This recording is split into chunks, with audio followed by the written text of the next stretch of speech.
Good evening, everyone. Welcome to our book club Q&A. Tonight we're delving into Did You Hear What Ed Gein Done? The acclaimed graphic novel about one of America's most infamous murderers.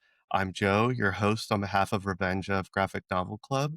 We are honored to have with us the creators of the book, Harold Schechter and Eric Powell, both of them together. Harold is a legendary true crime author. He literally wrote the book on Ed Gein. And Eric is a 5-time Eisner Award-winning comic creator known for The Goon. Together, they've brought us a meticulously researched, haunting retelling of the Ed Gein case, a story so shocking that, as the creators noted, the truth needs no embellishment to be horrifying. Did You Hear What Ed Gein Done has earned critical praise, including 3 2022 Ringo Awards for Best Original Graphic Novel, Best Nonfiction Comic, and Best Presentation and Design. In this Q&A, we'll explore how I keep wanting to join your guys' names together for whatever reason. How Like Harold Bennifer. and Eric approach this project, their creative process, the graphic novel format, and their personal perspectives on Gein's gruesome story.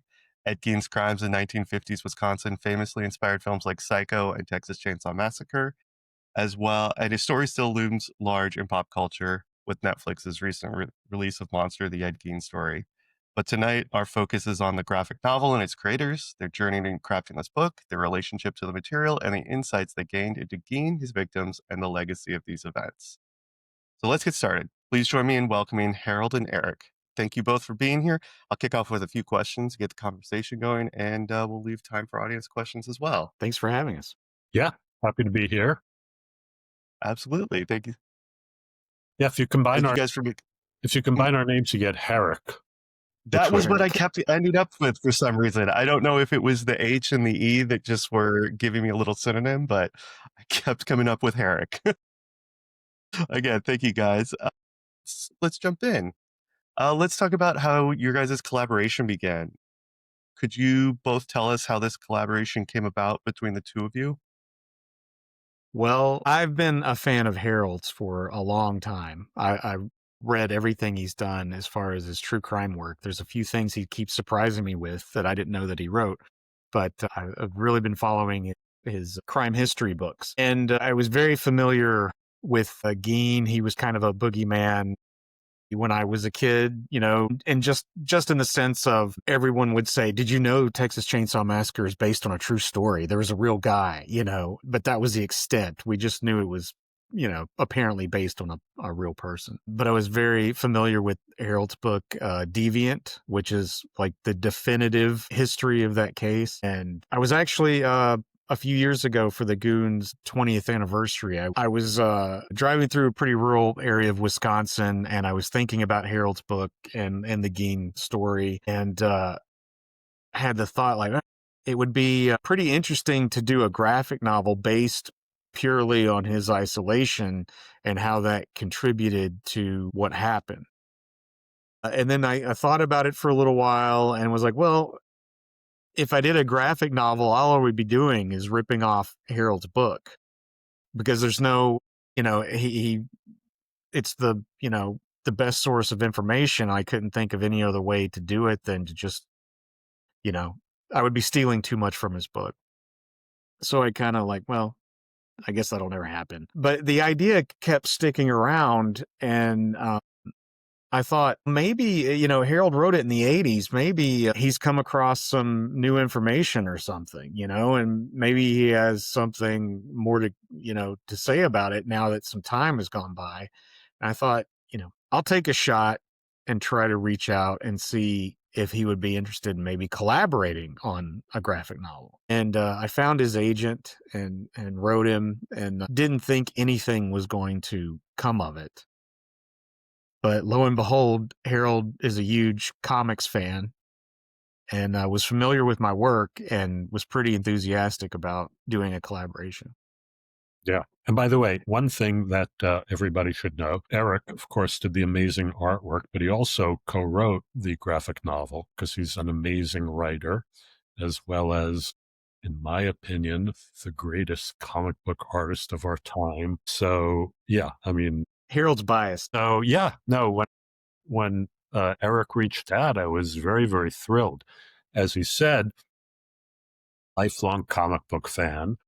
I actually had an amazing collection of Silver Age Marvel comics, which I don't like to talk about because I had to sell them to pay for my first divorce. But anyway, so yeah, I was thrilled and delighted at the prospect of doing this graphic novel. And we've since done another one, a graphic novel about Dr. Frederick Wortham called Dr. Worthless. And we are currently working on a third. So, to speak also to one of the things Eric had mentioned about your work, Harold, you wrote The Deviant in 1989. Was there things to re-examine and re-evaluate, 30 plus years down the line? Um, well, I was actually writing it probably in 87. It was published in 89. Uh, uh, so, I mean, the one thing, is based on a lot of deep research. I went to Wisconsin. I went to Plainfield, spoke to people who had known Gein very well, neighbors of his, spoke to the trial judge who presided at his trial, spoke to psychiatrists who had treated him. But when I wrote the book, back then, true crime was regarded as kind of a sub-literary genre. And nobody was really writing historical true crime, mostly because the big New York City publishers didn't think anybody was interested in reading that stuff. So, when I wrote Deviant, although it's very, very carefully researched, I also felt that I was writing, what's now called creative nonfiction. Hmm. Truman Capote's In Cold Blood was my model. Capote called his book a nonfiction novel.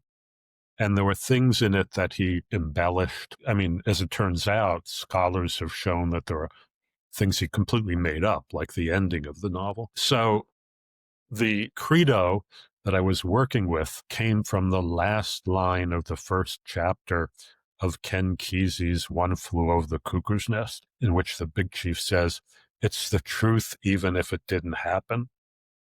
Because there were certain scenes, like Ed with his mother, that there, except for Ed's confession, there wasn't a lot of material. So I dramatized some of that stuff.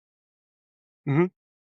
Some of it has ended up in the new Netflix series.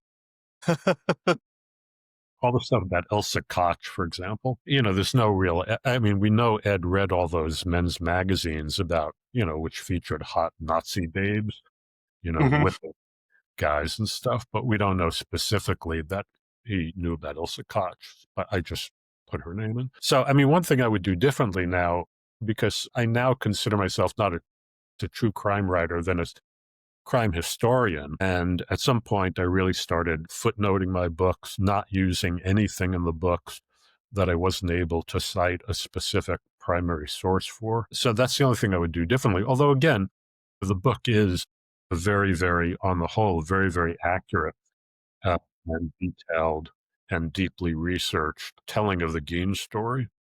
Yeah, I always thought those segments of the book were pretty obviously, because there's even a change in the writing style a little bit Mm, for when you're going from like the documented mhm, segments, and then the stuff that's going on in the farmhouse, mhm, which mhm. is impossible to know. Yeah.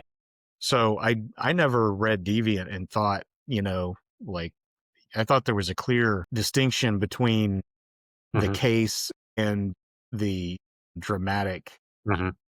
segments. Yeah. But, there's little I've learned about Gein, in the intervening, what is it now, almost 40 years, that differentiates. So except for stuff in the new Netflix series, there's a lot I didn't know because they made it all up.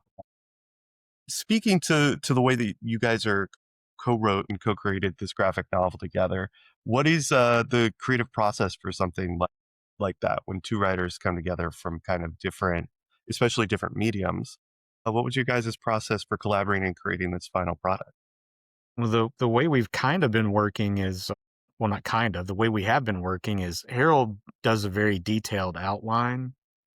And, well, first we discuss the approach of the book, the project, and then Harold puts together a very detailed outline. And then I take that outline and turn it into comic format. Yeah. Well, And they would, Deviant is a little different from our second book and the one we're working on now because, the tech obviously existed. So with the Dr. Worthless book, yes, as Eric said, we discussed the approach. I did a very detailed outline. We did a lot of research together. We both went to Washington, D.C. and researched Frederick Wortham's papers in the Library of Congress. So, yeah, there's a lot of interplay between the two of us in terms of what's going to go in the book and so on and so forth. And then at some point, I turn it over to Eric. Well, then Eric will send me back his version of the material in comic book script form. I'll go over that and, with some editorial suggestions. At some point, the final script is, well, it's finalized. And then Eric takes over and does all the artwork. So, as I often tell people, I love collaborating with Eric because he does most of the work. Well, then maybe we could also speak to one of the things that really stood out, at least for me in this, was there were like two moments where you very clearly, I don't want to say it was a jump scare, but it is such a switch in tone from style of a page to the next that it gives you kind of an immediate jump, which I don't think happens that often in comics. And so, Eric, specifically, the part that I was thinking of is when you go from Eddie's imagining of the mother goddess becoming the mother right. goddess into the reality. And the way that you narratively do that, both in prose, in script writing, and then deliver it on the page was very powerful. And was that coming to moments like that and the ability to create moments like that, does that come from or lead through the writing and the scripting that you do ahead of time? Well, I mean, the most important way to execute that is the page turn. You know, if it's on a facing page, it's going to ruin the impact of it. So you have to make sure it's on a page turn. But that was a new concept that Harold had with the whole aspect of how Gein was kind of worshiping his mother and his fixation with her. But yeah, I knew I wanted to do something in the book because one of the creepiest aspects of his telling of his story is when he talks about kind of prancing around outside his farmhouse wearing his paraphernalia. Just that visualizing that is kind of terrifying. If you're a person with an overactive imagination, if you just, came across that, how gruesome it would be and terrifying. So I wanted that to be in the book in some kind of impactful way. And I kind of, combined it with, Harold's this new concept that he had. And yeah, I just felt that would be a great bookend to that segment of Eddie having this kind of fantasy, bringing in the pulp magazine reading that he did and the way that he kind of fantasized about himself, just cap that with that moment. Yeah. Yeah, actually, speaking of which, that was one idea that I did develop subsequent to writing the book.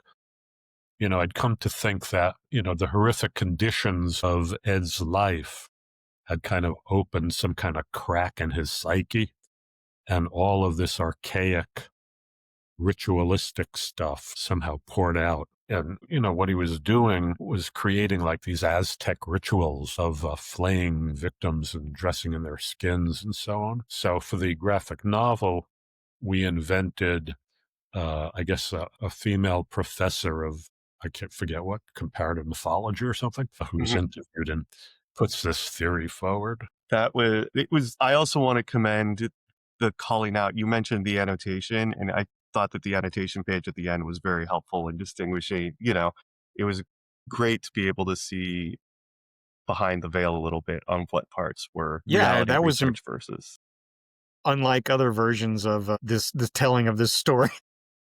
We wanted people to know which parts we embellished. Harold, actually, even speaking to, I didn't realize you had such a deep history with comics, but you've said before in an interview with Daily Dead interview that you thought the graphic novel medium was perfect for Ed Gein's mindset. Could you elaborate a little bit on that? Well, I don't actually recall that interview, but Them from? I mean, it's so, the story as Eric's artwork has shown, although I'm not sure many other artists would be able to, well, I'm sure there are no other artists who would be able to do what Eric did. But, there's so many visual components to it that, it seems like, ripe material for graphic novel treatment. Yeah, absolutely. And then Eric, the that isolation back into this style of graphic novel felt, I mean, there's panels where you have just the house on one page juxtaposed with the wind blowing over the Wisconsin Mhm. empty farm fields. When it comes to developing your style and taking your style from the Goon into something like Ed Gein, how do you delete things or, you know, elements or action in order to create that feeling of isolation? I don't know. A lot of creative choices I make are just by instinct, and it's like what what makes me feel. What do I draw to make this feel lonely? Uh, it's just kind of tapping into your own um emotions a little bit when it comes to depicting something visually. As far as, changing up the style from, say, something like the Goon, for the most part, my entire career, I've not stuck with a style, as far as like rendering, my style of drawing, no matter how I render the image is always going to be there to a certain extent. But whether I'm, using pencil or ink or whatever, or, I definitely tried to lean a little bit into uh a newspaper vibe with the Gein book. Not that I was trying to draw images that look like they were newspaper photos, but goes into the whole reason we chose, to print it in black and white, because all of the reference material I was looking at or had ever seen were, black and white photos from newspapers or Life magazine or whatever. And it just seemed completely wrong to put color on it. Mhm. It ended up looking amazing. Just my Thanks. little juxtapose there. um, I think the next thing that we talked about quite a bit actually in our group was how to balance, and Harold, you have a lot more careers experience of this, how you balance the reality for people, the tragedy of a moment with speaking to that true crime, that speculative history novel, you know, let me see how I could put this. How you approach the subject matter with sensitivity and respect, knowing that it is a person's story, very oftentimes tragic, and yet at the same time, you have to pull and entertain to a certain degree. And how do you find and strike that balance in this format? Well, when I wrote Deviant, one of the things that interested me about the Gein story and set me on this unexpected path to becoming a true crime writer, which was not something I had ever imagined, uh, would be part of my career. I mean, I was a American literature professor, for 42 years. Uh, uh, I was interested in the fact that every now and then some murder comes along who seems like a real life fairy tale monster or supernatural monster. I tell people in every community, there's always one creepy, out of the way house where kids tell these folk tales, about it's being inhabited by some monster or cannibal witch. I grew up in the Bronx, 6-story apartment building. And there was some creepy old lady who lived on the 6th floor. And we used to tell all these stories about her being this hag and stuff. And, she just turned out to be this cat lady or whatever. But, that's very, very common. You see it in Philip Bird with Boo Radley. And the thing Mhm. with Beans, it was true, they're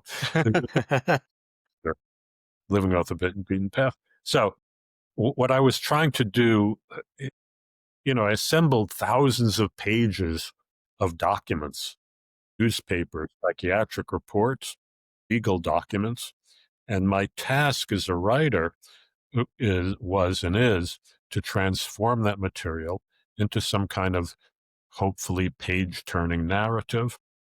So, I was deliberately trying to tell the story in a way. I consciously was thinking of how I would edit it if it were a movie. Mhm. What scene would I cut to? What point of view would I cut to? But always in the forefront was the character of Gein, who, unlike, for example, in contrast to, for example, the Netflix series, Gein was not a serial killer. I mean, he did murder 2 women, but the term serial killer was specifically coined to describe people like John Wayne Gacy and Edmund Kemper and Ted Bundy, extreme sexual sadists who derive their pleasure from abducting and torturing and then murdering victims, which was not Gein. Gein he basically was a grave robber who was just trying to bring back his mother in some way. And then when he ran out of suitable corpses in the local graveyards, he had to make them. He just executed these women very swiftly.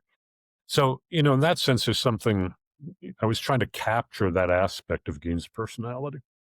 Mhm. But the other thing was, I deliberately avoided sensationalizing the case, which I've done, I think, in all my books, because the facts themselves are so sensational. They don't need to be pumped up or, you know, exaggerated with purple prose or whatever. So, yeah, I was just telling the story. Um, most of Gein's victims were dead to begin with. So there wasn't really any issue in terms of upsetting survivors, descendants, really. Although, the people in Plainfield were still pretty sensitive about the whole thing when I researched there. Really? Yeah. But, I humanized the 2 victims, Bernice Ward and Mary Hogan, as much as I could, given the limited amount of material there was for them. So, yeah, I don't know if that answers your question, but Yeah, I think so. It speaks to the sensitivity and your attention to those sentiments. I think that's a very, very good way to handle it. Thank you. I think we just got I mean, there is the larger, elephant in the room of kind of the liberties that people have taken with the Ed Gein story, especially lately with the Netflix series. And then, to that, in your view, what is it about Ed Gein that is still so rife for kind of narrative purposes or plundering? What does it say that people are still fascinated and disturbed by this story all this time later? Harold might have a better insight on this than me, but I think now it's the tie-in. It's like it's that it was he inspired Psycho, he inspired Silence of the Lambs, he inspired the Texas Chainsaw Massacre. I think that is keeping that story more in the public eye now than anything, because there's so many more disgusting murderers that have, come along or throughout history than Gein, even though he's, hard to beat in the what he, you know, did with the corpses. well, my own take on it is, that Gein, this goes back a little bit to what I was saying earlier. Gein has become a mythic monster. Again, as an academic, I was always very interested. I mean, I was teaching 18th century Gothic literature. I taught for many years a course called Myth and Archetype. Why we need stories about monsters from a very early age. This is why, when I wrote Deviant, as I think I might have said, I thought I was inventing a new literary genre. I didn't think it was true crime. I thought of it as true horror. And because of the nature of Gein's crimes, the ghoulishness of them, and so on, he pretty immediately entered into local folklore. Kids in Wisconsin, I mean, parents would threaten their kids, you don't behave, I'm going to let Ed Gein come after you, stuff like that. So, he's entered that sort of pantheon of mythic American monsters. And in that sense, I think, he will remain an important cultural figure. I mean, to some extent, there are these mythic bad men like Jesse James and Billy the Kid, who, by the way, were much more psycho killers than Ed Gein was. And, people are constantly telling stories about them and reinventing stories about them, most of which deviate as much from the historical truth as this Netflix series does.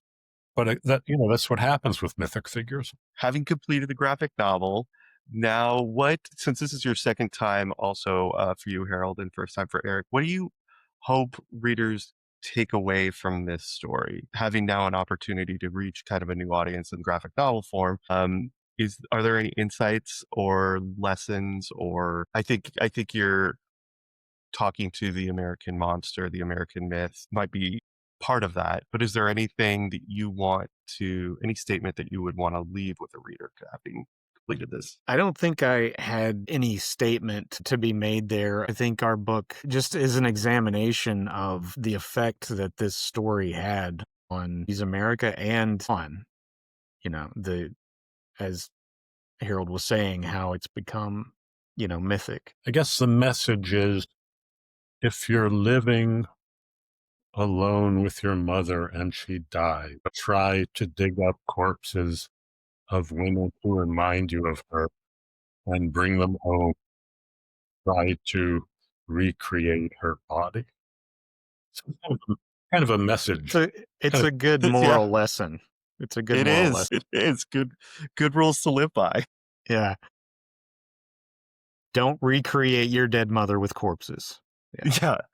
Don't assume the godmother form using any materials available to you. Just a few questions from our book club group they submitted some originally. Eric, this first one kind of goes back to your work on the Goon, and one of our club members had some correlations that he thought he noticed just between your previous work and maybe previous relationship with the Ed Gein story prior to this. But he had called out some elements like the left eye motif, the loss of a maternal figure. I never even thought of that.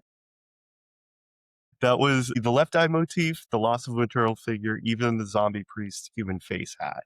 And he was wondering if they were at all calls that you'd previously I think the face on the hat 100% was inspired even in some, subconscious way by the Gein story. I never even thought about the eye thing. So yeah, who's to say? Maybe it was another subconscious thing. I don't know. Mm-hmm. All right. And then the next one was for you, Harold, but I think it's for both of you, really. How did you decide when to stick strictly with documented records and when it was appropriate to infer or dramatize to fill in the gaps? I think we kind of brushed along that topic, but kind of a more, yeah. Well, there's basically, the thing about notorious killers is until they become notorious, they're completely anonymous, nondescript non-entities, which was certainly true of Gein. So there are no records, biographical records really about his upbringing, his youth, much of his life really until he was arrested. The only thing we have are the things he's told us in his confessions to the police and to different psychiatric examiners. So it was a matter of, what I used to think of as extrapolation, extrapolating from that material what seemed to be the most plausible depiction of Gein's early childhood and interactions with his mother. And again, I was taking the kinds of liberties that, I'm not comparing Deviant in Cold Blood, which I think is one of the great masterpieces of 20th century American literature, but using that as my model because, again, Capote called it a nonfiction novel. He was very open about his having dramatized certain scenes and so on and so forth. I was using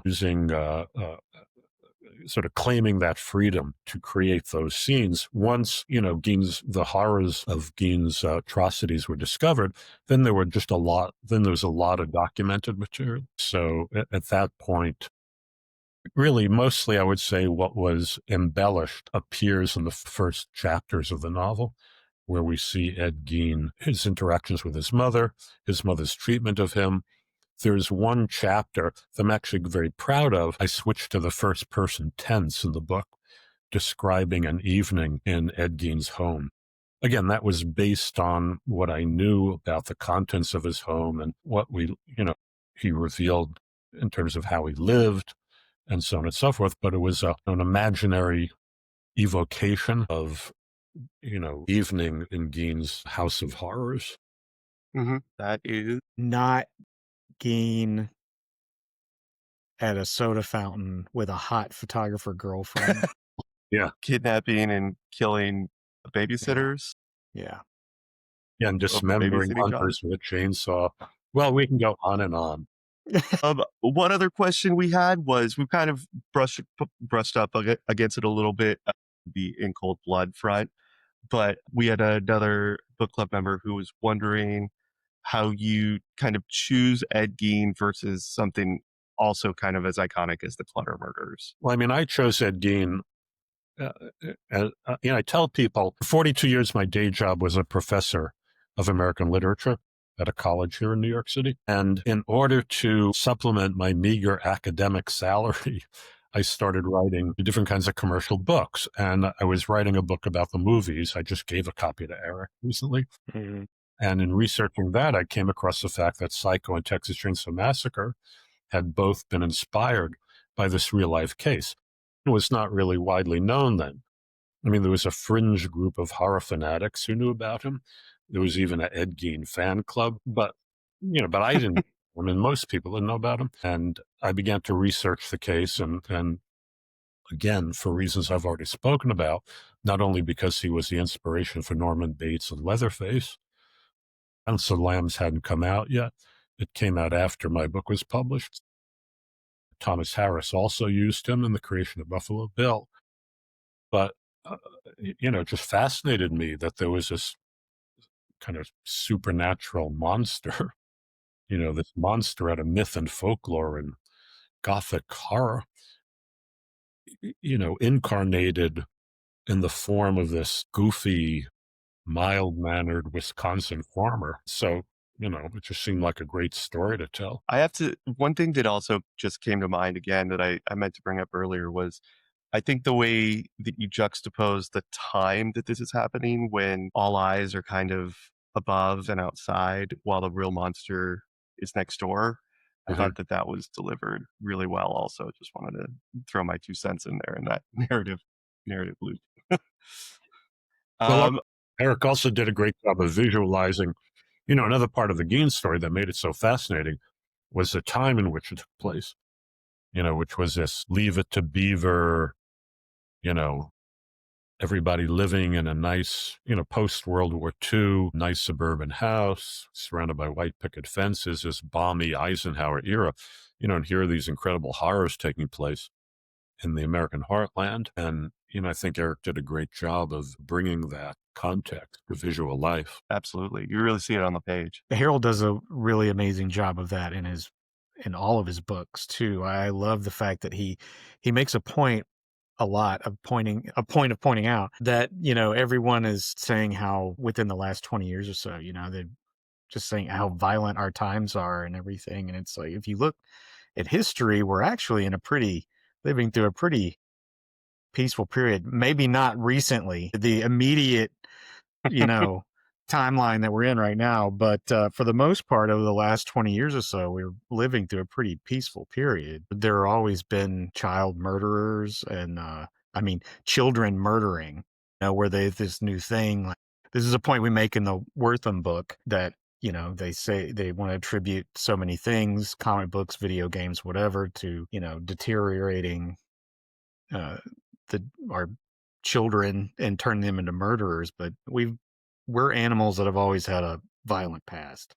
Mhm. Well, and then I think to kind of wrap things up, we've touched a little bit on Dr. Worthless. Do you guys have any other, and you've kind of teased us about a third book. Do you have any other projects coming up that either of you would like to share with our book club?